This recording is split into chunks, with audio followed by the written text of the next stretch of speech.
Bera irakaslea da Euskal Herriko Unibertsitatean, dekanoa ere letretako fakultatean, eta bertan geografia, historia aurre eta arkeologia sailean aritzen da irakasle. Hortaz apartera hainbat ikerketatan aritu da azken urte luzeetan, 3 arlotan batez ere bere esanetan. Batetik arkeologia urbanoko gaietan, eta hortan ikertu dituzte Euskal Autonomia Erkidegoko hainbat hiribildu edo bilatan ibili da, hemen Araban ere bai Dulantzin eta bai Salinillas de Buradonen adibidez. Eta hor, Erdi Aroko urbanismoa edo ikertu izan dute. Gero, aro modernoko arkeologia praktikei buruz ere hausnarketak eta plazaratu eta ikertu izan ditu. Eta baita ere, bai arkeologiaren edo ondarearen kudeaketan eta zabalpenean, eta horren divulgazioan ere aritu da lanean, gaurko izango da horren adibide bat, imaginatzen dut. Eta gaurkoan, titularren ikusi daiteke, ondareari buruz hitz egingo dugu, zer den ondarea, ze ondare mota dauden, zergatik kontserbatu behar den, eta nola kontserbatu daitekeen, eta nola kontserbatu horretan, legeaz ere, ondarea babesteko legeez ere hitz egingo digu, eta baita etorkizunerako erronka batzuk ere ekarri. Beraz, Belen, ondo iruditzen bazaizu, zurea da hitza. Mila esker. Arrakasta ikusita, dana dala ni, zutu nik jarriko naz, zait gustatzen hemen jarrita egotea. Eskerrik asko aurkezpenagatik, eskerrik asko gonbidapenagatik bebai, eta, niretzat aukera paregabaia da, zuk esan duzuna, ez da, gizarteratze lan horiek egiteko. Askotan ez daukagu aukera gehiagirik hori egiteko ere, aleginak egiten ditugu, bai horrelako gonbidapena oso eskertzekoa da, eta orduan posik hemen zuekin egoteaz. Duela hilabete batzuk gonbitea jaso nuen eta esan zidaten hitz egiteko, euskeraz emateko hitzaldia, eta esan, gai librea. Eta, esan nuen, gauza asko kontatu daitezke, baina uste nuen, igual ondarearen kontzeptuaren inguruan eztabaidatzea, hausnartzea, zer dan apurtxu bat erakustea eta komenigarria izan daitekeela. Ze, azken finean, jenteak kontaktu zuzena dauka ondarearekin, eta askotan ez dakigu identifikatzen zer den ondarea, zerrez, ze ezaugarri izan behar dituen, eta orduan, pentsatu nuen ideia ona izan zitekeela, hori ez, ondareari buruz hitz egitea eta hausnartzea. Eta hau esan da, aurrera egingo dugu. Hau ekarri dut erakusteko apurtxu bat hori esan dudana, ez da? Askotan ibiltzen garela, horrelako lanetan eta ondarea dena, ondare arkeologikoa, ondare arkitektonikoa, ikusiko dugu ze motatakoak dauden, eta hemen daukagu gizartea, ez? Gizarte oso anitza, ze ez dago publiko bakar bat berari zuzentzeko, publiko asko daukagu. Orduan, interesgarria da bide hau jorratzea. Guk egiten duguna, gure lanak eta abar, eta gizarteratze lanak, ontxe bertan esan dudana. Irudi hau ekarri dut, segun baten hemendik paseatzen, hemen inguruan ikusi nuen Vital Fundazioan, ikusi nuen irudi hau eta argazki bat atera nion. Ze jartzen du, ikusten duzuenez, hemen ondarea, patrimonio jartzen du, eta hemen zer dago produktu lokal, bertako produktua, asa batzuk, barazkiak, ez dakizer, badaizer. Hau, ondarearekin identifikatzen dugu? Printzipioz ez, eta hemen jartzen du ondarea. Zer da berez orduan hori? Zer da ondarea? Galdera trampa da hau, ze abizena jarri behar dugu. Ez da berdin, ez dakit, ondare naturala esate baterako, edo beste mota bat, edo kulturala, eta bar. Ganera, ondarea esaten dugunean, ondarea hitza eta kontzeptua beste modu baten manejatzen da zuzenbidearen munduan, eta fiskalitatearen munduan. Ondare, pilo bat, kriston ondarea dauka pertsona batek, propietateak eta dituela esateko, ez da? Orduan, galdera trampa sentidu horretan, gu ari gara ondare abizena jarri behar dugu eta kultur ondareari buruz hitz egingo dugu, edo ondare historikoa ere bai batzutan erabiltzen da. Dana dala, guk erabiliko dugu gaur kultur ondarea. Segatik, gure legean ere horrela erabiltzen delako, eta azken finean kultur ondarea delako kontzeptu zabalago bat. Historikoa ere zabala da, baina kultur ondarea da askoz ere zabalagoa. Orduan, guk gure hitzaldian horrela manejatuko dugu kontzeptua. Kultur ondareari buruz hitz egingo dugu. Bale. Eta, kultur ondarea esaten dugunean, hemen irudi batzuk ekarri ditut. eta hemen zalantzarik badago elementu hauek ondarea direla. Hemen ezagutuko duzu seguruenik, Foro Erromatarra, San Michel, Pietatea, badakizue, Miguel Angelena, eta, hau kuadroa. Honek oso ezagunak dira, inok ez dauka zalantzarik, ez? Hauek ondarea dira, bai? Ez dut uste inok zalantzan jarriko dituenik. Baina, aldiz, hau ondarea da, kulturala dinote, ondare kulturala da. Hau ere bai, ondare kulturala izan daiteke hau. Hau, bardin hau, eta hau. Hauek ekarri ditut apurtxoa zirikatzeko eta provokatzeko, ezta? Ze, aurrekoetan, hemen daude bilduta, orain arte, edo, 19. mendean eta 20. mendearen hasieran ondarea konsideratzen denaren ezaugarriak hemen biltzen dira. Bata da monumentaltasuna, danak dira monumentalak, edertasuna kasu hauetan eta hauetan ere bai, antzinatekotasuna ere bai, urte batzuk, mende batzuk egon behar dira tartean, gure artean, eta ondare edo elementu edo ondasun hori produzitu zen edo sortu zen momentuaren bitartean. Hemen, hau da izango litzateke irudi klasiko bat ondarearena. Baina, claro, ondarearen kontzeptuak izan du ibilbide bat, garapen bat, bai? 19. mendean hasi, 19. mendearen 2. zatian hasi, eta ja, 20. mendearen erdialderako kontzeptu hori zabaldu egiten da, zabaldu sentidu askotan, bai? Eta hor, ikusiko dira beste balio batzuk kontzeptuaren tartean. Adibidez, hemen, ondare, hastiko denaz hemendik. Ondare kulturala esan dugu, eta hau zer da, lintze iberiko bat. Ondarea bada, baina da ondare naturala. Eta ondare kulturala esaten dugunean da, gizakiak egindako elementuetaz ari garelako. Bai? Eraikiak, egindakoak, suntzitutakoak kasu batzutan, bai? Ez gaude ondare naturala hitz egiten.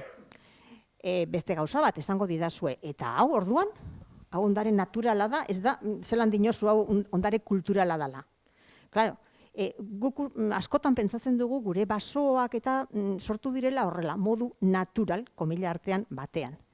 Eta hau, paisaia hau dago, ez dakit ezagutuko duzuen, baina Aramaio eta Otxandio bitartean dagoen leku baten limitadua du izena, eta beti izan da leku oso gatazkatsua.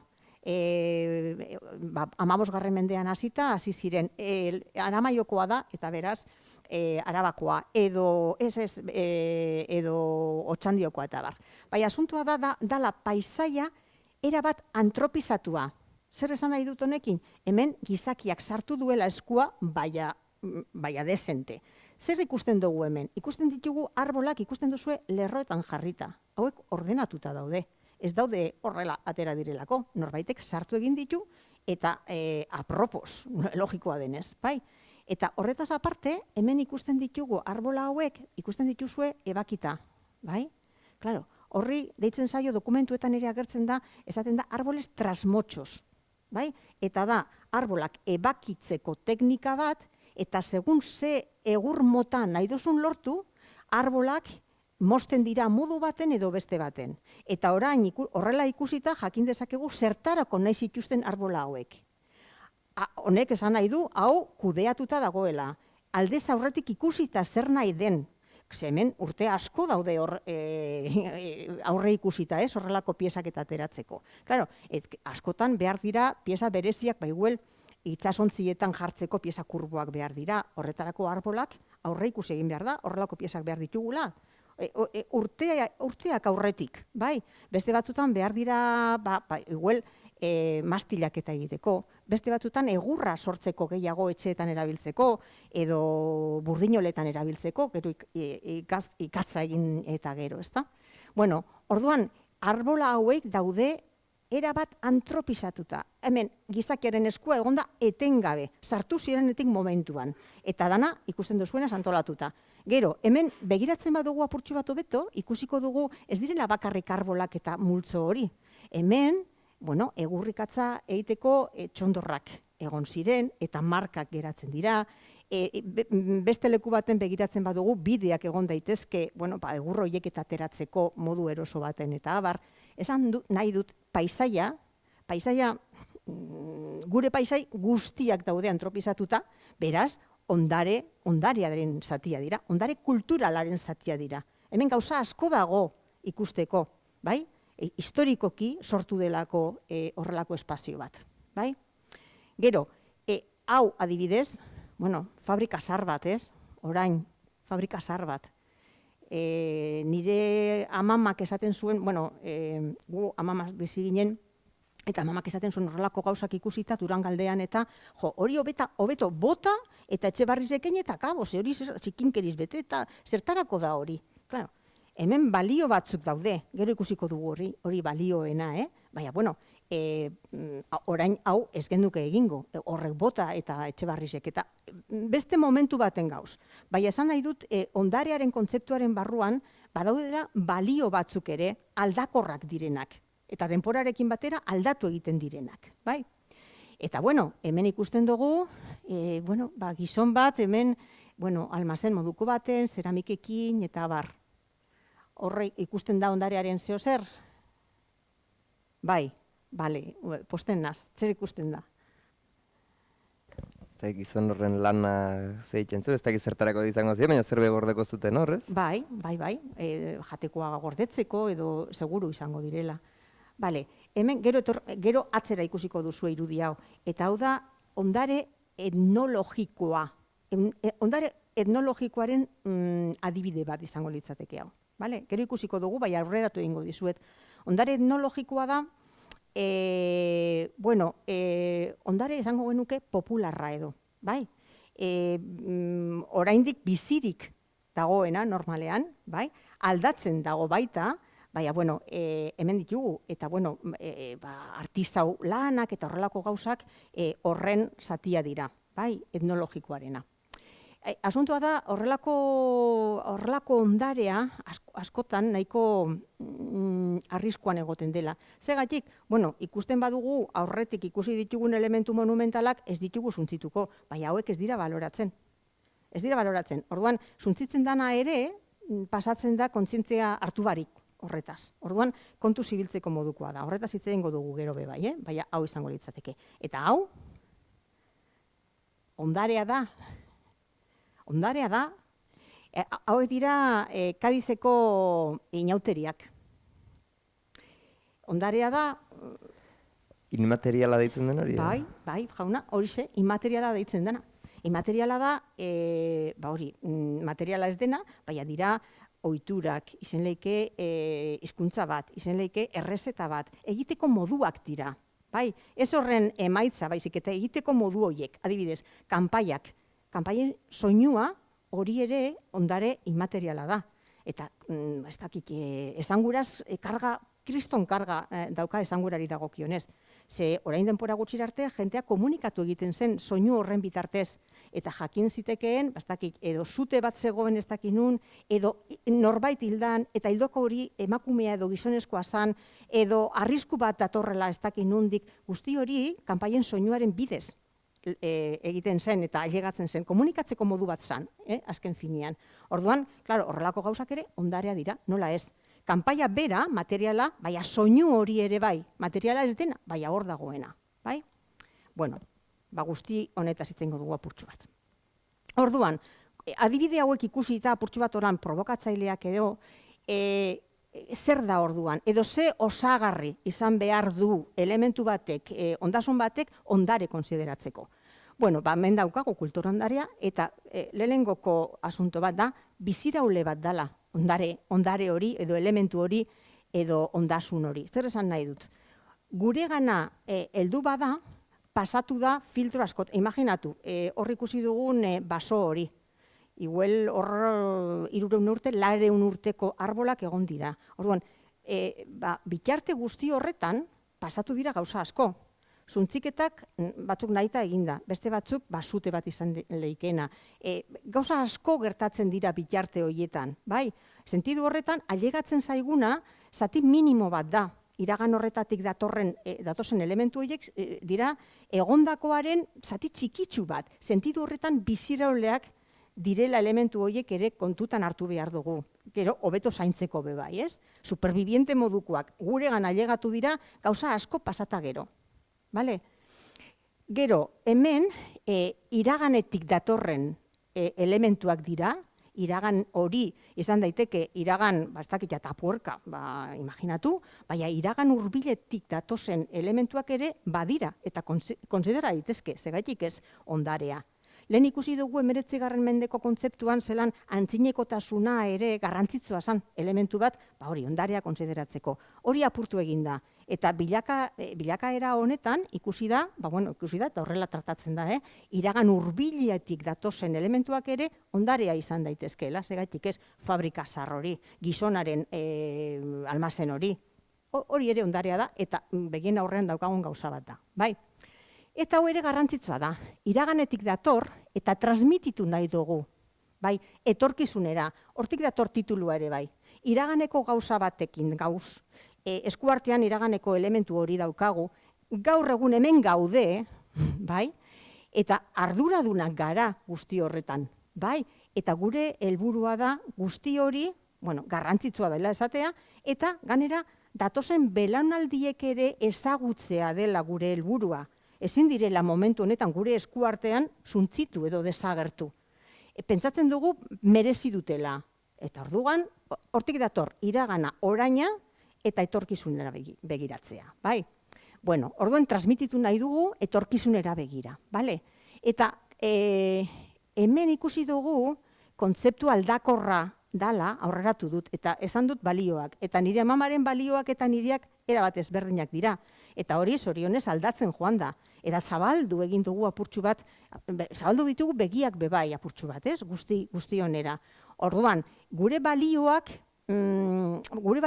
markatu egiten dute azken finean ondarea zer den guretzat. Eta batzutan, gure identitatearekin ere lotzen ditugu. Imaginatu, ez dakit, baserria. Gure baserriak eta badute zer ikusia gure nortasunarekin bebai, euskaldun bezala esate baterako. Edo imaginatu lantzeko inauteriak gure kasuan, badute zer esan ez, gure nortasun honen inguruan eta bar. Orduan, guretzat izan behar dira garrantzitsuak, gure balioekin bat egin behar dute, bai? Eta honekin esan nahi dut baita, azken finean egiten duguna dala aukeraketa moduko bat. Ezin da dana kontserbatu eta ezin dugu dana ondarea dela esan, hori ez da bidezkoa eta ez da eraginkorra ere. Orduan, beti egiten dugun aukeraketa bat dago, bai? Hartzen ditugun erabakietan aukeraketak daude. Eta hori horren kontzientzia hartu behar dugu, ez dago dana kontserbatzeko aukerarik, bale? Orduan, balio hauek aldakorrak, esan dugun bezala, eta, zorionez, ez? Gero, gaur egungo baliabideak. Hemen daukago iragana, etorkizuna, gaur egungo, gaur egun guk baditugu baliabide batzuk, gehien bat legalak eta direnak, babespen hori lortzeko. Bai, pentsatzen dugu zeo zer ondarea dela, merezi duela etorkizunera begira hori kontserbatzea, eta horretarako behar dira baliabide batzuk. Gero ikusiko ditugu hobeto, Baina horretaz aparte, baliabideak babesteko, baina ondarea bera ere, baliabide bat da. Baliabide ekonomiko bat izan daiteke. Izan daiteke baliabide bat, ez dakit, talde baten identitatea sendotzeko, esate baterako, horretarako ere izan daiteke. Baliabide soziologiko bat izan daiteke edo zer gauza lortzeko, ez? Baina baliabide ekonomikoa ere bada. Eta, autore batzuk eta hortik ere jo dute, ez? Turismoare begira eta guzti hori. Hori ere egia da. Eta babespen hori eta dirua gastatzea da, asunto praktiko bategaitik, kasu batzutan, ez beti, baina kasu batzutan bai. Hori ere hor daukagu eta kontutan hartu behar dugu, bai. Orduan, osagaiak, gutxieneko osagaiak, gauza bat, elementu bat ondarea dela, ondare kulturala dela esateko hemen ditugu, bai. Iragana, gaur eguna, etorkizuna, gero kontzeptu aldakorra gure balioekin bat datozenak, bai? Agian ez dakit, hemendik 20 urtera, hau izan daiteke fosil gia bat, interesgarria izango delako, eta, bueno, ganera jakin daitekelako ze urtetakoa dan, ze honek aurrera egiten du oso azkarrez, teknologiak eta guzti horrek, hori zen, eta izango da, gure elementu teknologikoak eta laster pasatuko dira, eta laster norbaitek esango du hau ere ondarea da, seguruenik, bai? Bale? Eta gaur egungo baliabide horiek. Bale, zelan kudeatu, hau oso garrantzitsua da. Esan dugu, balioak dituela, merezi duela kontserbatzea, pasatu nahi dugula iraganera eta datozen belaunaldietara, horrek esan nahi du kudeatu egin behar direla. Bai? Hemen horregatik, ondarearen kudeaketa nola egingo dugu. Bueno, 3 iharduera nabarmen eta handienak hemen jarri ditut. Hasteko, ikerketa eta kontserbazio edo zaintza jarri dut iharduera nagusietariko bat bezala, claro, ezin dugu babestu, ezin dugu zaindu, ez badakigu zer daukagun eskuartean, bai? Orduan, lehenengo jakin egin behar dugu zer daukagun. Eta hori lortzen da inventarioak eta eginez. Normalean ia beti, izaten dira erakundeek, gure kasuan Eusko Jaurlaritzak egiten ditu, ardura hori hartzen duena. Bai? Inventarioak egitea, ikertu zer daukagun jakiteko, zek pena merezi duen eta zek ez, lehen aipatu dugun aukerak eta hori ere hortik dator, azken finean, zer sartzen dugu zerrendan eta zer geratzen da kanpoan, bai? Eta hori oso garrantzitsua da. Eta bueno, hori da lehen pausua zaintza hau lortzeko, bai? Gero, hemen jarri dut beste iharduera bat babespena, eta babespena dator legetik, marko legala aplikatuz, babestu daiteke. Lehenengo jakin egin behar da zer daukagun eskuartean, gero babesteko. Eta babespen hau etorriko da legeetatik, lege ezberdinetatik. Guk gure kasuan daukagu 2019an, bai. Atera zen lege berri bat, aurreko bat ere bagenuen, bai nahiko sarrazana, 1990ko lege bat izan genuen ordura arte indarrean, eta barri bat atera da, eta barri horretan ikusten da ganera bokazioa, apurtxo bat, kontzeptua zabaltzeko bokazioa. Gero ikusiko dugu ze ekarpen egin dituen lege berri horrek, bai? Bale, eta gero hemen daukagu beste hanka bat oso garrantzitsua edapenarena. Ze aurretik eta lehenik jarri dudan irudi hori oso garrantzitsua da. Claro, gauza hauek ezin dira geratu bulegoetan, ordenagailuetan, bai, gizarteratu egin behar dira, eta edapena oso tresna garrantzitsua da. Jenteak ikusi egin behar du, beraien zatia dela, modu baten edo beste baten hor daukaten elementu hori, ondasun hori. Beraien identitatearen zati moduan kontsideratu beharko lukete. Ia lortzen denez. Batzutan, sortu dira baita mugimenduak eta betik gora esaten dugu guk. Igual, komunitate batek ikusi du, ez dakit nahi duela zaindu, ez dakit beraiekan duten zerbait, edo zer elementu, edo paisaia, edo ez dakit artisauzko tailer bat, edo dana dalakoa. Eta beraiek bultzatu dute mugimendu hori. Elementu hori ondare bihurtzeko. Horretan ari gara, guzti hau da transformazio bat, elementu bat dana, ondare bihurtzeko. Eta bihurketa hori egiten da tresna guzti hauen bitartez. Hori garrantzitsua da, guk egiten dugu ondarea, azken finean elementu bat.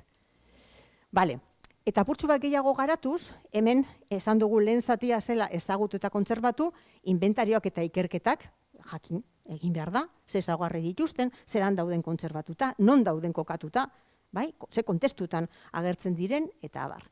Gero, hemen daukagu beste bat babestu eta planifikatu. Hau oso garrantzitsua da. Lehen esan dut legea, jakina, araudiak, baina planifikatu egin behar dira baita gauza, onelako gauzak oso garrantzitsuak direnak. Aurrekontu barik ez dago ezer. Orduan, hor planifikatu egin behar da zeo zer. Bai? Hirigintza plangintzan sartzea, esate baterako ondasun, ondare ondasunak, ebaluatu, proiektuak egin, bai, hori, aleginak egiteko babespen horretan eta planifikazio horretan. Oso garrantzitsua da planifikazioarena. Gero, hemen daukagu zabaldu, edatu esan dugu, baina zabaldu berdin dio. Eta honetan, hauek tresna oso importanteak dira. Hezkuntza formala izango litzateke tresna oso on bat, hezkuntza formala, badaezpada jakingo duzu, baina, bueno, da hezkuntza instituzionala, derrigorrez egiten dana, ez? Lehen hezkuntza, bigarren hezkuntza, batxilergoa eta guzti hori. Orduan, hezkuntza horretan, presente baldin badago gaia, ondarearen gaia, zer den, zelan identifikatzen diren umeak eta guzti eta elementu horiekin oso garrantzitsua izango litzateke. Momentu honetan ni pentsetut oso gutxi egiten dela mundu horretan, lehen hezkuntzan, bigarren hezkuntzan, derrigorrezko hezkuntzan eta abar, honen inguruan. Eta ikusten dut igual, sentsibilitate gehiago dagoela ekologiaren inguruan, eta joaten dira umeekin, kartoiak etara behar ditugu, eta ona bota, eta ez beste leku batera, horrelako ekintzak eta ezagutzen ditut. Baina ondarearen inguruan nik askoz gutxiago ezagutzen ditut, eta oso komenigarria izango litzateke sentsibilizazio hori indartzeko hasiera batetik, ez? Eta gero hezkuntza informala parkatu. Informala da, izango litzateke, hau bereu, eskolatik kanpo egiten dena, edo txango bat egiten dutela ez dakit nungo museora, horrelako gauzak dira hezkuntza informala. Baina horretarako ere baliabideak egon behar dira. Eskuragarri, jente eramateko, edo museo batera, edo aztarnategi batera zabalik baldin badaude, en fin. Gero, badauz baita argitalpenak, museoak, eta beste baliabide batzuk hemen ditugunak, bai? Zabalkunde horren arira. Eta gero, hemen, aurrekoan ez du jarri, bai hau ere garrantzitsua da. Eta da, kontrolatu egin behar direla ekintza guzti hauek, bai? Legea betetzen dela kontrolatu, baimenen bidez, ikuskapenak egiten dira batzutan, salaketak zer apurtzen denean, eta abar, bale? Baina kontrola hau ere garrantzitsua da. Legea ondo dau, baina legea aplikatu egin behar da, eta ez bada ondo aplikatzen edo zerbait gertatzen bada, badazpada kontrolatu egin behar da. Bai? Bueno. Hau ere, ni pentsetot interesgarria dela hau azpimarratzea. Alde batetik daukat hemen jarrita kudeaketa eta beste batetik interbentzioa. Zer esan nahi dut horrekin? Oso garrantzitsua dela kudeaketa. Kudeaketak esan nahi du aldez aurretik ikustea, planifikatzea, hor ikusi dugun guzti hori. Hori ez bada egiten, batzutan gerta daiteke interbentzioak egin beharra. Baina interbentzio bat da eskua sartzea ondasun horretan. Demagun, ez dakit, zer oso txarto dagoela konservatuta, eta errestaurazio lan bat egin behar dela, baina sakonki. Hori ere interbentzio bat da. Ezin dugu usten jausten itxi, baina, klaro, hori ere esku hartze bat da. Eta zemat eta gutxiago, hobe. Eta nik lehen mailako nire ikasleei esaten diet arkeologiako irakaslean azela, baina nik beti esaten dut zemat eta gutxiago induzkatu, hoba. Ze induzkatzen dena suntzitu egiten da. Eta egingo dugu oso kontuz, zientifikoki, nahi duzuena. Baina nik gaur induzkatzen dudana, zuek bihar ezin duzu induzkatu. Suntzitu egiten dalako, dokumentatu egiten da, baina suntzituta geratzen da. Eta agian hemendik 10 urtetara, ez dakizte teknika egongo dira, eta askoz informazio gehiago lortuko duzue zuek nik baino momentu honetan. Hau da, beharrezkoa ez bada, horrelako interbentzioak edo esku hartzeak ekidin egin behar dira. Eta zelan egiten da hori? Kudeaketa. Lan hauekin aurre ikusi, planifikatu, babestu, jakin, guzti hori, esan dugun guzti hori. Bai? Hau da ideia. Bale, eta nork kudeatzen du ondarea? Bueno, arduradunak dira erakunde publikoak. Claro, gure kasuan, Eusko Jaurlaritzak baditu eskumen batzuk, diputazioek eta beste batzuk dituzte, eta udalek eta askoz gutxiago. Nahiko egia esan rol txikia jokatzen dute udalek. Nik uste dut, interesgarria izango litzatekeela eurek ere indar gehiago izatea guzti honetan. Eta, klaro, erakundeek eta legedia barik ezin dute zer egin. Hainbeste bidera aipatu dugu ez, legedia oso garrantzitsua da, eta legediaren garapena araudietan eta guzti hori. Ze babestuta ez dagoena ez da existitzen.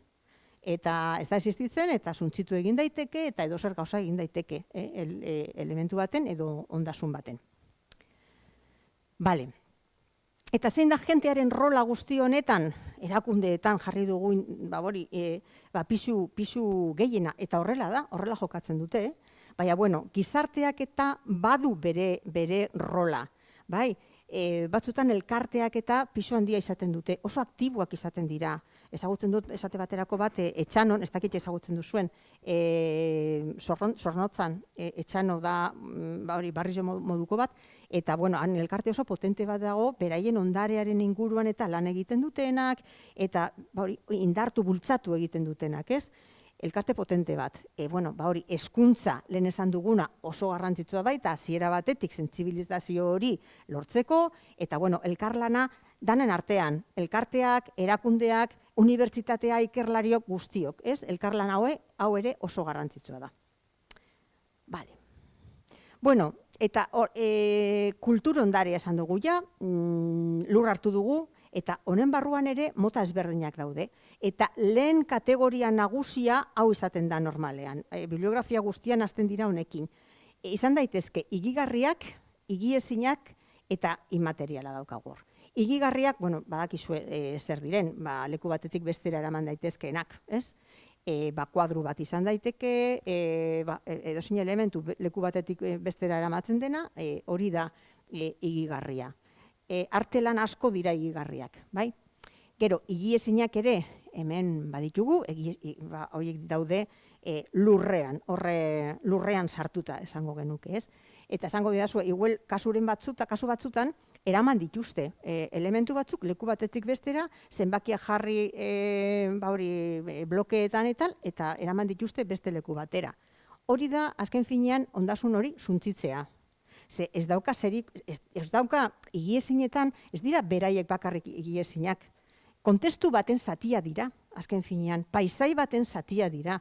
Orduan, hortik kanpora eramatea da aldi handi baten suntzitzea.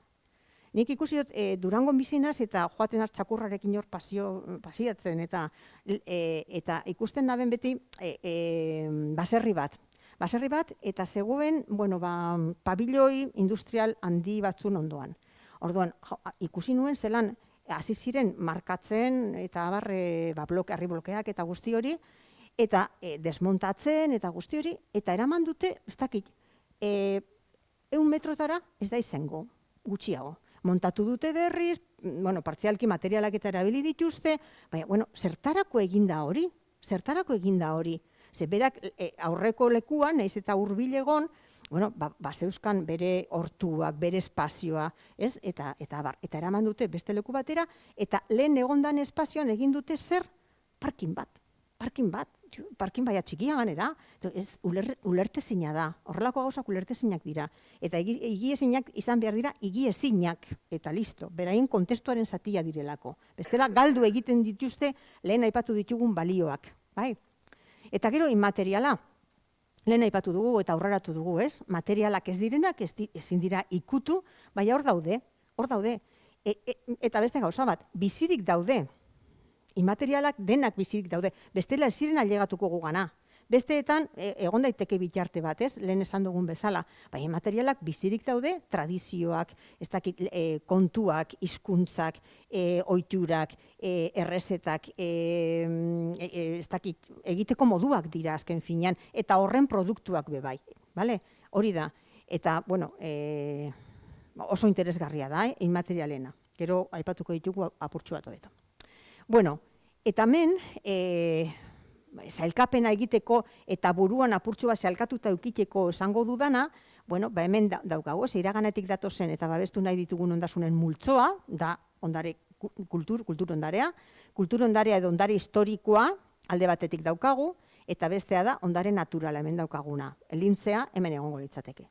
Baina gu gaude honetaz hitz egiten, eta hemen mota askotako ondareak daude, ondare kulturalak daude. Arkitektonikoa jarri dut, etnologikoa lehen esan duguna, ondare arkeologikoa daukagu, inmateriala esan dugu zer dan, ondare dokumentala eta bibliografikoa ere hor daukagu, ondare artistikoa ere bai eta ondare industriala. Batematek egiten du zailkapen finago bat, baina nik uste dut nahiko ondo dagoela honekin zailkatuta. Eta adibide batzuk ikusiko ditugu, mota ezberdinetakoak eta purtsu bat zeintzuk diren ezaugarriak azalduko dugu. Hemen esan dugu arkitektonikoa, artistikoa, ez dakiz zer bada izer. Hau ezagutuko duzue. Ez? Las médulas da hau, Leonen dago, erre eginda pasaden udan, hemen jaso dira kalte larriak, eta hau da paisai antropizatua momentu erromatarrean egindakoa. Hemen zeuden, zeren bila ibili ziren urrea, urrea. Hemen urrea zegoen, orduan erromatarrek egin zutena izan zen ruina montium izena daukan teknika erabili, eta hori zer da? Hori da hemen ditugun, ikusten duzu ez, arroka piezak eta bar, horietan galeriak induzkatu, askotan galeria nahiko sakonak, irtenbiderik gabe, eta oso urrinetik ikarritako urarekin, akoduktu baten bidez, kilometrotara, galeria horiek bete egiten ziren, eta uraren presioaz apurtu egiten zen mendi guztian, mendiaren zati handi bat, pom! Eta orduan, lortzen zuten urrea lortzea. Gitxi lortu zuten egia esan, baina hemen geratu den espazio antropizatu hau ikaragarria da. Orduan, klaro, hemen, paisaietan, zer da hau? Arkitektonikoa, arkeologikoa, paisaia oso elementu komplexua da. Bai, eta hor elementu asko eta ezberdinak daude. Inmateriala ere badago. Ze egiteko modu hori, urrea etaratzeko modu hori, inmateriala da azken finean. Hor dago, eta horren efektua da hemen ikusten dugun paisaia. Bai, begira, momentu garai erromatarreko paisaia. Arkitektonikoa, esan dugu, ondare mota bat dala arkitektonikoa. Eta hemen jarri ditut, topiko bat, hau ezagutuko duzue, Leoneko katedrala, hemen baserri bat, honekin, eta hau Barona torrea ezagutuko duzue, hemen alaban dagoena, bai? Eta hemen, etxe normaltsuek kasko zahar baten. Danak dira ondare arkitektonikoa, monumental, supermonumentala izan, edo humilagoak izan, baina danak daude kontestu baten, eta esan gura dute kontestu horretan, adibidez etxetxu hauek, solte ikusita, ez dute ezer esaten, baina daude beraien kontestuan, da kasko zahar horretan horren zatia izanik, eta ezin dira ulertu beste modu baten. Arkeologian eta ondarean kontestuaren ideia klabea da. Ze ulertzen dira elementuak beraien kontestu horietan. Eta berdin, baserriarena, behitu, hemen baserriak badauka bere, ez dakit labea izan daiteke, bere espazioak eta abar. Hori kendu ezkero, horren balioa ere kendu egiten da zati handi baten. Hori ondare arkitektonikoa. Ez dela izan behar supermonumentala, besteak ere interesgarriak direlako. Etnologikoa, behitu, han lehen ikusi duguna guretsua. Hor. Etnologikoa esan dudan, behitu, eta hau, ez dozu ezagutuko, ez da? Hau da, Igartubeiti baserria, ez badozu ezagutzen pena merezi du. Ezkio itsason dago, eta errestauratuta dago, Igartubeiti baserri hori ikusi egin daiteke, eta, esposizio bat, erakusketa bat ere badago, oso interesgarria dena, baserriaren bizitzaren ingurukoa eta bar. Eta hori da, baserriaren bizitzaren ingurukoa, eta hemen ikusten ditugu zeramika batzuk, hemen botijoa, hemen tresnak, ez dakiz zer badai zer. Hauek, botijoarena eta, dira elementu, eguneroko elementuak, ez dira monumentalak ez ezer. Horregaitik arrisku handian egoten diraz, ez direlako baloratzen. Botijo bat bakarrik, horrek ez du zangura handirik, baina multzo guzti honek bai. Eskatza daukagu hemen, bere tresnekin eta abar. Hemen tartean dago ganera, ondare inmateriala ere bai. Ze honekin batera, errezetak egoteko moduan hor eskatzaren inguruan eta guzti hori, ohiura horiek hor daude. Orduan, kasu askotan ez dira baloratzen. Eta erabili dituen jenteak berak ere ez ditu baloratzen askotan.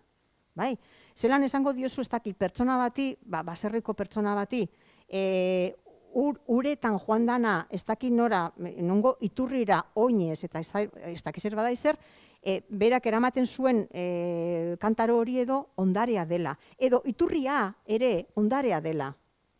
Zelan adierazi hori? Balio batzuk badaude tartean eta bar. Baina jenteak berak ere ez ditu nartzen. Ikusten dira gauza zar modukoak. Eta askoso beto bizi gara orain, grifoekin, elektrizidadearekin eta guzti horrekin. Orduan, zaila da erakustea hauen balioa askotan.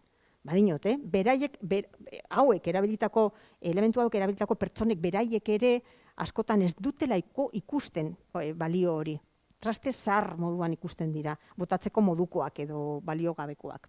Horregatik da apurtxu bat arriskutsua edo ulertzen didazue. Aula izaten da ondare mota hau. Eta hemen, Artziniegako Museo Etnografikoa ere hemen ikusten dituz salditxo batzuk, eta hori, klaro, ferratzen ari dira, hori ere nok daki hori egiten. Nok ikusi du, hori, hor umeak daude, baina nik ere ez dut ikusi. Orduan, hori ere, ondare etnologikoa izango litzateke egitura hori, eta guzti hori, hor ikusten dugun guzti hori. Bai? Edo, imaginatu, josteko makinak, eta nire ama jostuna zan, makina batzuk dira oso sarrak.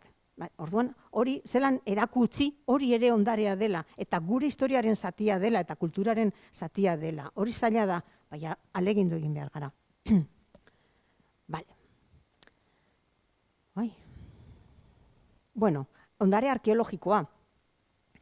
Eta beste hemen, bale, hau da, klabea. Bueno, ondare arkeologikoa, ekarri ditut irudi bi hauek.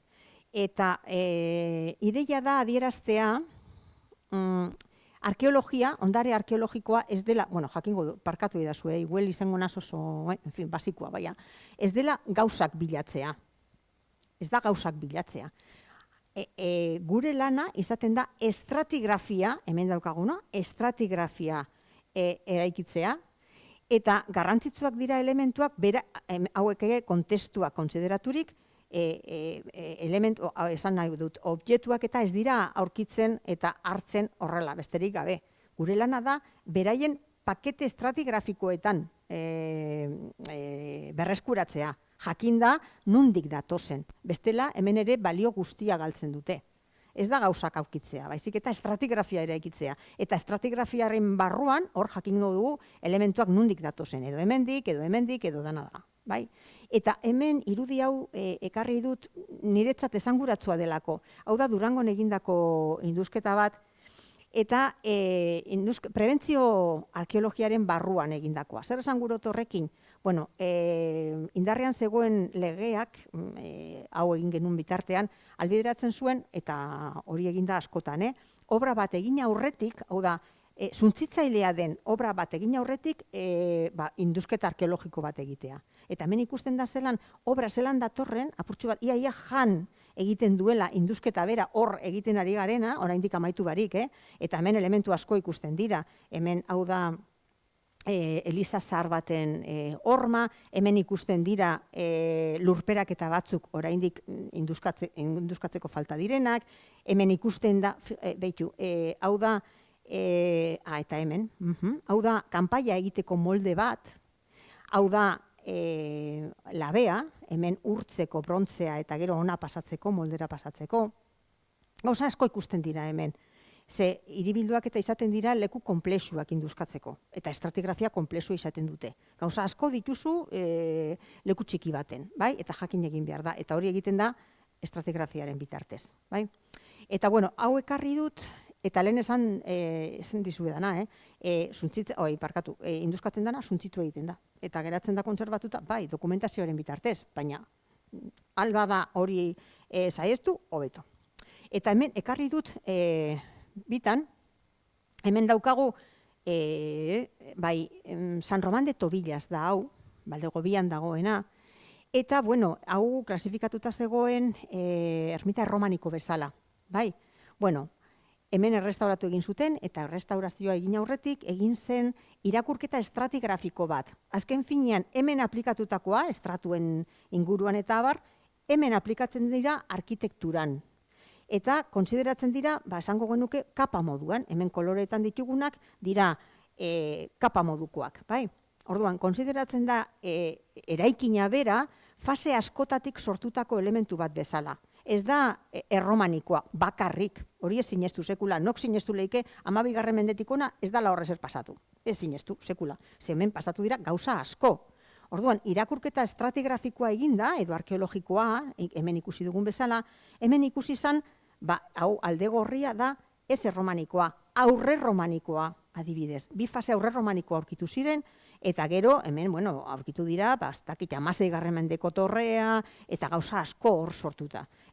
Hau, ermita txikitsu hau ere, elementu konplexua da, eta fase askotatik sortua, eta hori da gure helburua. Ez hainbeste, ze estilo arkitektonikoa den, Ze estilo arkitektonikoa azken finean hori aplikatzea kasu askotan guretzat ezinezkoa da.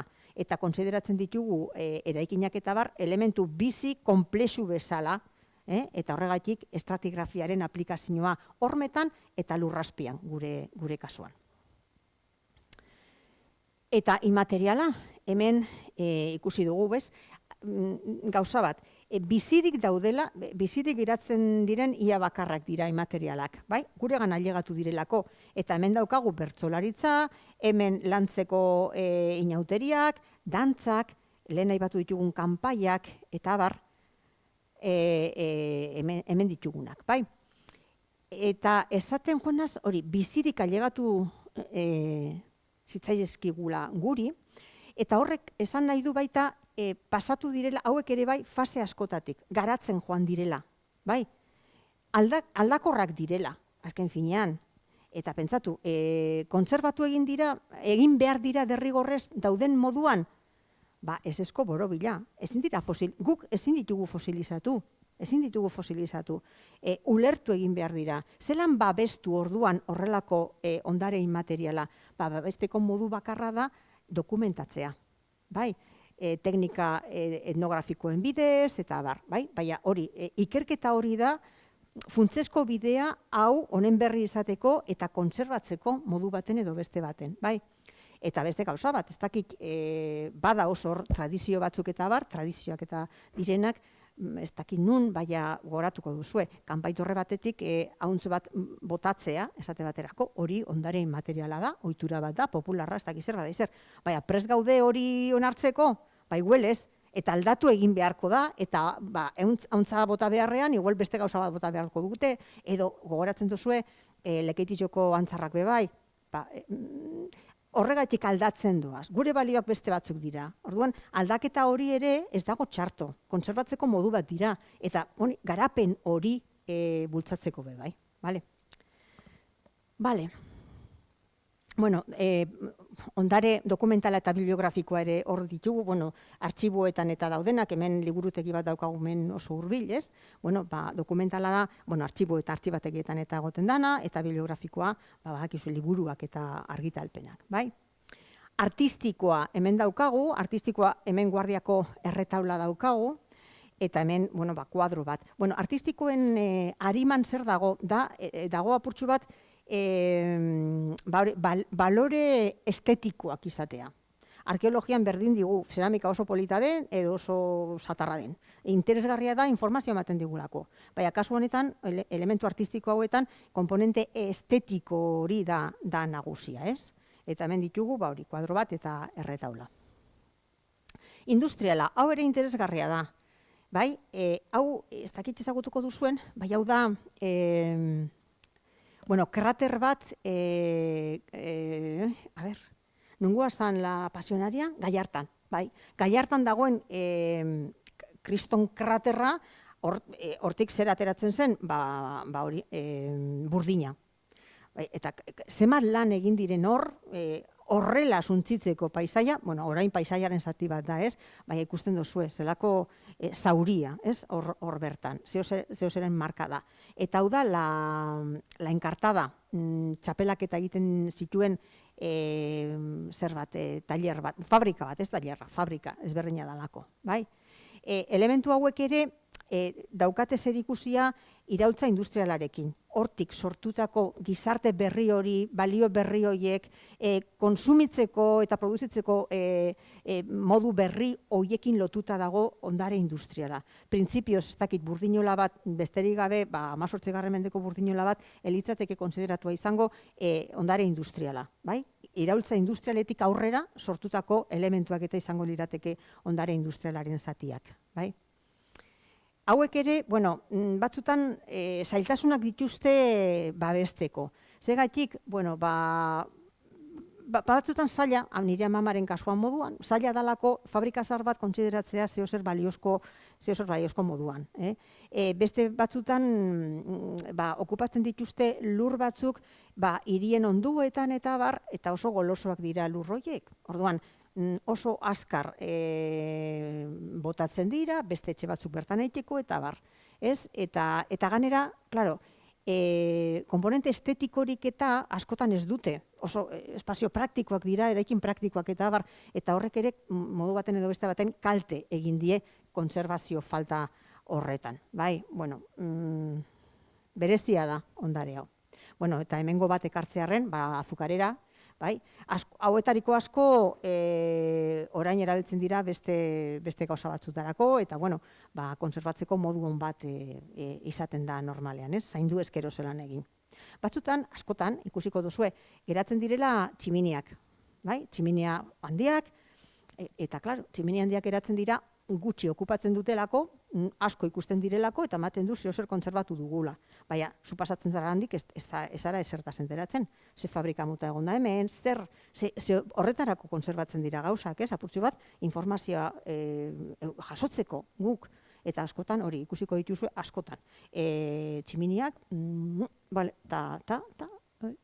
eta hori geratzen da hor, aidean. Bueno, paisaiarekin, ez? Paisaiaren konplexutasuna, lehen ikusi dugu, Las Médulas Leonen, hau ezagutuko duzue, bai, gatzaga, Añanaseko gatzaga, eta ikusten dugu hemen espazio produktiboa alde honetan, bueno, kriston sakontasun kronologikoa duena, hemen ikusten dugu hiribilduaren zatia, bueno, hemen nahasten dira mota askotako ondareak, eta azken finean hori paisaia kulturalaren kontzeptua da hemen aplikagarriena. Paisaia kulturalarena etorri da legeetan eta nahiko berandu. 21. mendean eta hasi dira horretaz hitz egiten. Baina, klaro, eske honek behar du, hau bai badala kriston kontestua bera, ezin dela ulertu beste modu baten. Paisaia oso elementu konplexua eta garrantzitsua da. Bueno, eta hau Errioxa, Arabar Errioxako paisaia baita. Hemen dauz, ikusten duzue hiribildua bera hemen lurrak, mahastiak, hemen beste elementu batzuk. Hemen, joan ezkero, gauza asko esan daitezke hemen. Irakurtzen badira, ez, elementuak eta. Ikusten dira partzelak eta zelan dauden banatuta, partzelazioak eta oso interesgarriak izaten dira, zelan joan diren garatzen denporan, bai? Bueno, hau da beste egun baterako osorik. Lehen ikusi duguna, behitu, azalduta apurtxu bat, ez? Limitadoko arbolak, ebakita, begira, hau da irudi historiko bat, zenbat lan egiten den horrelako arbola bati forma emateko. Bai, ikusten dituzu. Teknikak dira oso teknika zehatzak, depuratuak. Eta ganera behar da teknika fina eta aurre ikustea. Denpora behar da 6 urtero berriz egin behar dira ebaketa horiek. Eta honek dauka kriston lana, kriston ezagutza. Bai, hori naturarena eta barbe bai. Oso interesgarria da mundu hau. Egin dugu lan bat hor limitadon, eta asko disfrutatu gendun, guztioneten honen berri izaten eta bar. Orain badakigu arbola batzuk ikusita, zertarako erabili ziren, ze egur mota ateratzeko erabili ziren adibidez. Vale, eta hemen, tipologia ezberdinak eta egin genituen, ikusten dut batzuk horizontalean garatzen dira, beste batzuk vertikalean, beste batzuk pieza kurboak ateratzeko modukoak izaten dira, en fin, mundu bat oso interesgarria. Eta paisaia erabat antropizatua. Naturala hemen ez dau, ez ebez. Hau bai, basoko ondare arkeologikoa horri lotuta. Claro, hemen ditugu elementu pilo bat, hemen ikusten dugu bide bat, ikusten ditugu arbolak, ikusten ditugu gauza asko. Ondare txikia ere esaten zaie askotan, ez? Zuhaitz moztuak, hemen ikusi ditugunak ebakita, txondorrak, lehen aipatu ditut, horrelako arbolak egoten direnean, txondorrak egoten dira baita, seguru. Elurzuloak, karobiak, aizeolak, bideak, arrobiak, partzelazioak, lehen esan dut Errioxako partzelazio horiek, gauza asko esaten dizkigutela, horma biziak jarri dut, ze, klaro, hormekin ez dira banatzen dira espezie vegetal konkretu batzukin, bai? Rosaceakin eta hori beste mundu bat da, oso interesgarria. Eta, nekazal terrazamenduak, txabolak, mugarriak, kortak eta bar. Korta bat zer dan? Korta bat da espazio zirkular bat, paisaian ikusi egin daitekeena, Erdi Aroan sortua, eta gaur egun ikusi egiten dira argazki goitik ateratako argazkietan eta bar, ganaduarentzat erabiliak. Bai? Hasi ziren erabiltzen ganaduarentzat, eta lehen erabilera pribatuak ere bai, izan ziren korta horiek zirkular. Jakin banaben, holan petit komite egongo ginela ekarriko naben irudi bat bai, oso interesgarria baita. Eta orduan, claro, hemen elementu banan hartu ezkero, ez dira ez ikusgarriak ez ezer, baina multzo guztia oso esanguratsua da. Eta ematen du bizitza ulertzeko modu bat, zelan ustiatzen den, zelan aprobetxatzen ziren elementu guzti horiek, eta zelan zaintzen ziren erabat. Eta zelan ustartzen zen abeltzantza, nekazaritzarekin, basogintzarekin, eta mundu guzti hori zelan zegoen ustartuta, orain denpora gutxirarte esango genuke. Ondarea baita. Bueno, lege esparruaz, ez naz lusatuko, bai, ez dupena merezi, ardatz nagusiak ikusiko ditugu, bai, nazioarteko legeak, dana hasten da goitik, bai, nazioarteko legeak eta adierazpenak, izaten dira adierazpenak, ez legeak normalean, ez? Bai, aipatu nahi dut UNESCO, United Nations Educational, Scientific and Cultural Organization, eta nazio batuetako erakundea, bai, eta Europar Kontseilua. Horiek izaten dira gorenengo mailak, bai? Eta hortik etortzen dira joerak, gomendioak, adierazpenak, gero bajatzen direnak estatuko administrazioko lege eta araudietara, eta indarrean dago oraindik fetxa honetan sortu zen Ley de Patrimonio Histórico Español deritzona, bai? Gero etorri ziren autonomia erkidego ezberdinen legeak, eta gure kasuan aipatu dut 2019ko lege berria daukagula, aurrekoan nahiko sarrazan, eta honek ekarpenak egin zituela. Eta horren menpe gaude orain, hori da orain indarrean dagoena. Eta horren arabera babestu daiteke hemen ikusi dugun guztia, ez da gitxi. Eta gero beste lege batzuk, kosta legeak ez eregina izango du, hori Uraspiko ondarean, esate baterako, edo lurzorioaren legeak, edo espazio naturalei dagozkien legeak, eta bar. Bale, lege berri honek, hau garrantzitsua da, kontzeptu zabala manejatzen duela, ezin gara horrela ibili, kultura aipatzen du, ondare inmateriala berariaz aipatzen du, aurrekoan ezen aipatu ere egiten, eta alde garrantzitsua dauka ganera, bai? Eta ondare industriala ere berariaz aipatzen da, aurrekoan ezen egiten. Koordinaziorako tresna batzuk ere sortzen dira, horren arira, hemen ikusten ditugu. Ze, klaro, gure kasua apurtxo batez, era bat berezia da. Ze, gure kasuan Eusko Jaurlaritza daukagu alde batetik, foru aldundiak ditugu beste alde batetik, eta bakoitzak ditu bere eskumenak eta bar. Eta zelan ustartu hori, zelan koordinatu ez da erreza. Ze bat arduratzen da materialetaz, beste arduratzen da, bastakik, baimenak ematen, eta horrelako, bueno, orduan, hor sortzen dira kontraesanak eta bar, eta oso garrantzitsua da adituen aholkularitza alde batetik, eta gero erakundeen arteko koordinazioa bultzatzeko euskal kultura ondarearen erakunde arteko organo hori sortzea, orain arte ez dana egon. Hemen hau ere garrantzitsua da, edapenean eta sustapenean jarritako indarra, hau bebai, hau ere berrikuntza bat da, herritarren laguntza eta jardun publikoa sustatzen du, eta titulu horretan, 7. artikuluan horretaz aritzen da. Ez da gitxi, hor agertzen legean bertan agertzea hori. Orduan, herritarren laguntza hori bultzatzea ere hor dago apurtxu bat helburu moduan. Eta gero zehaztu egiten ditu eskuduntzak. Bueno, ez gara honetan sartuko, erakunde ezberdinak dira, lehen esan dudana, batzuk legegintza egiten du Eusko Jaurlaritzak, gero foru aldundiak egiten du legearen arau garapena, gauza asko dauz hemen, honek pena merezi du, baina ondo eta patxadaz egitea apurtxo bat honen azalpena. Orduan, bueno, geratu zaitezte erakunde nagusiekin Eusko Jaurlaritza, foru aldundiak eta udalak ditugula hor tartean. Babes maila ezberdinak ere markatzen ditu legeak, babes maila berezia dutenak, higiezinak, higigarri eta imaterialak izan daitezkeenak, hauek dira gorenengo mailakoak, nabarmenenak. Gero babes ertaina, ondasun higiezin eta higigarri garrantzitsuak, eta gero oinarrizko babesa dutenak indarrean dauden udal hirigintza plangintzarako dokumentuetakoak direnak. Bueno, 3 maila geratu horrekin babespen horretan. Bueno, hau ez da. Hauek ekarri ditut baliabide batzuk, interesgarria da, ez dut klikatuko, baina, bueno, kultura ondarearen zentrua, Eusko Jaurlaritzarena, hemen datu, hau, kriston datu basea da. Hor klikatu ezkero, hor ager daitezke, eta aurkitu daitezke, eta topatu daitezke, hainbeste elementu.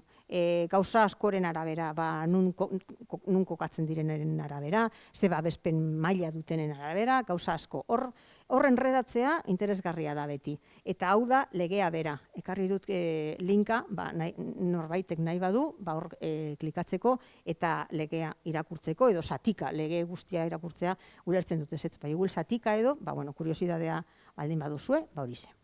Eta erronkak, gizarte lanak bultzatu, lehen aipatu dugu ezagutu, baloratu, babestu, gizartearen implikazioa lortzea oso garrantzitsua da, hasi egin horrekin eta amaitu nahi dut horrekin ere bai. Hezkuntza formala eta informala indartu egin behar dira, sentsibilizazio hori bultzatzeko eskolatik hasita, eta gero aukerak emanda, gaurko hitzaldia bezala, ez da aprobetxatu, en fin, aukera emanda, etortzeko eta honen berri izateko. Elkarlana be bai, lehen esan duguna, erakundeak, espezialista ezberdinak, ikertzaileak, eta elkarteak ikerketa, hausnarketa eta sentsibilizazioa bultzatzeko. Hori ere garrantzitsua da. Eta apenas erabili dut hau, patrimonializazio prozesuak bultzatu, bai hau, ondare bihurtu, hori da egin beharrekoa, ondare bihurtzea. Elementu bat berez ez da ezer, bai guk, gure balioen arabera, gure interesen arabera, esanguratsua delako guretzat, bihurtu egin dezakegu ondare. Baina horrek behar du, aldez aurreko, hori, hausnarketa bat eta prozesu bat, hori prozesu luze bat izan leike, baina horrela da, ondare bihurtzen dugu guk, gure interesen arabera eta balioen arabera. Listo, orduan.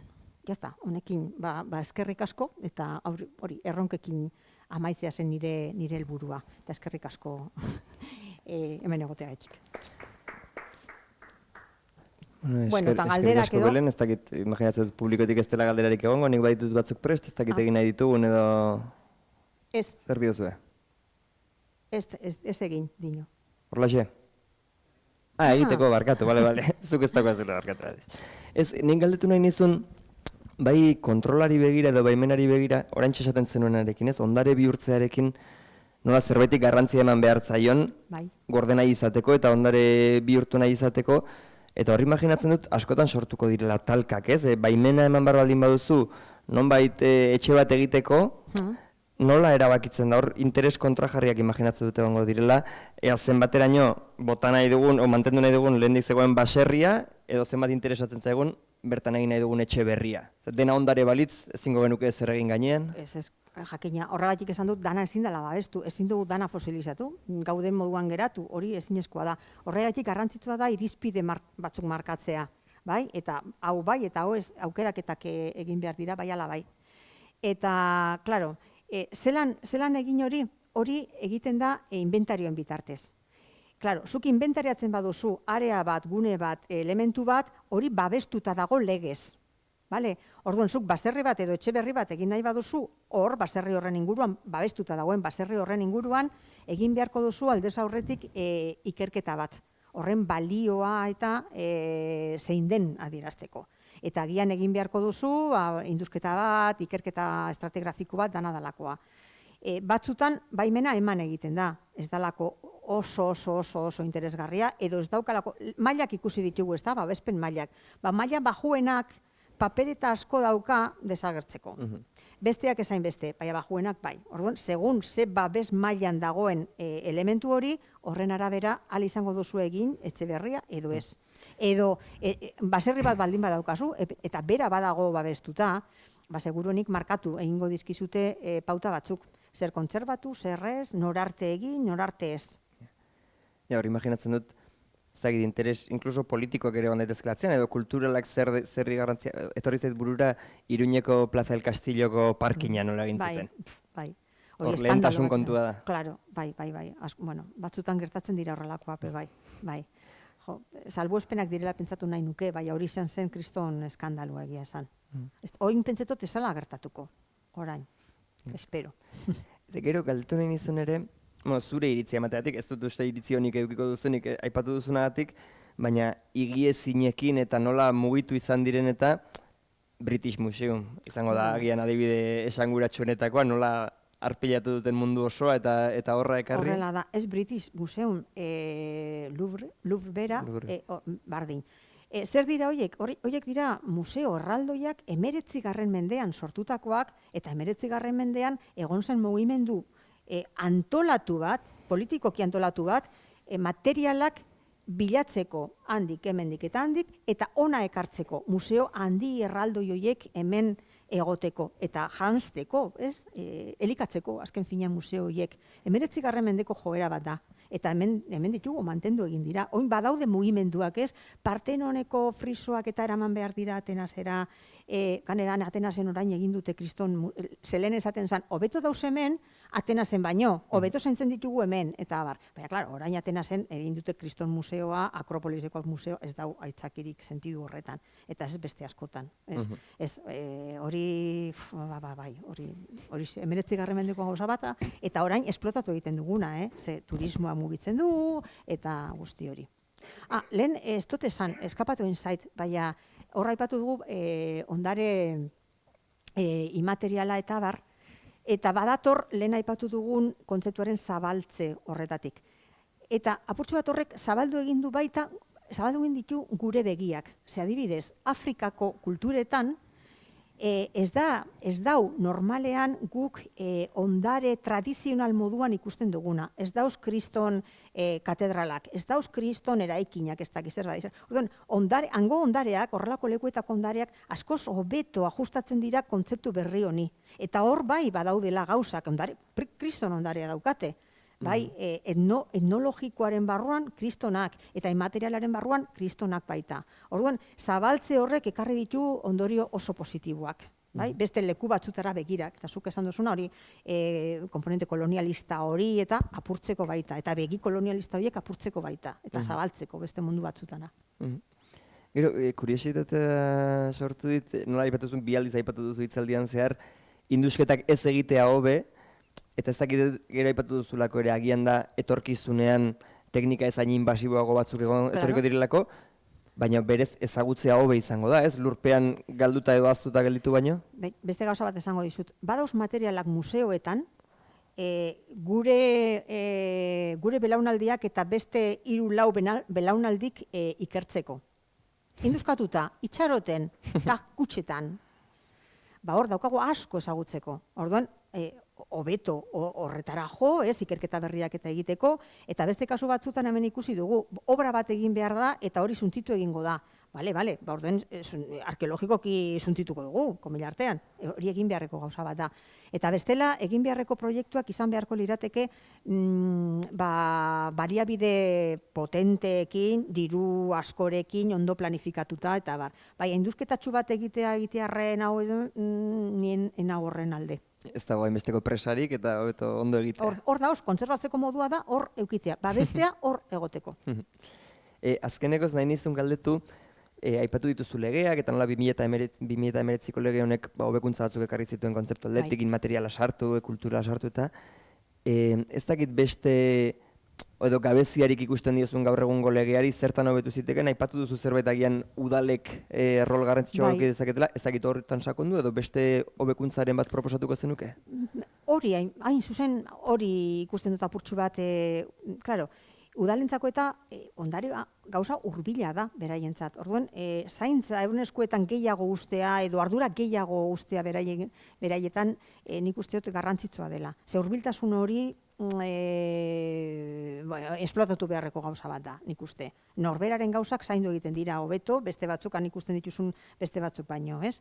Baina, nik pentsetot alde oso onak dituela lan, legea parkatu, eta aurrera pausua egin dela, lege hau indarrean jarrita, egia esan. Pozten ez, etorkizunean gauza gehiago etorriko dira. Ez dakit publikotik badagoen galderaren bat? Ez da. Bestela ondo iruditzen bazaizu, hemen utziko dugu, eskerrik asko Belen Bengoetxea hau dena azaltzeagatik. Vale. Venga, eskerrik asko zuei. Oso ondo.